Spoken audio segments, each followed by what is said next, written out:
ওই ওপরওয়ালার যদি পাইতাম না, তাহলে জিজ্ঞেস করতাম, মানুষ বানাইছো ঠিক আছে, মেয়ে মানুষ কেন বানাইছো?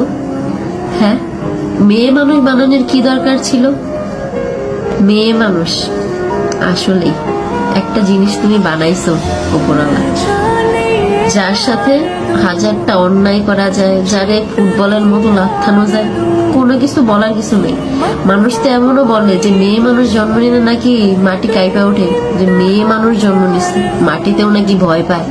হাই রে, পরিচয় আছে তো, কারোর মেয়ে, কারোর বউ, ওই ছেলে মেয়ের মা, এর থেকে বড় পরিচয় কি চাও? এতটুকুই তো যথেষ্ট।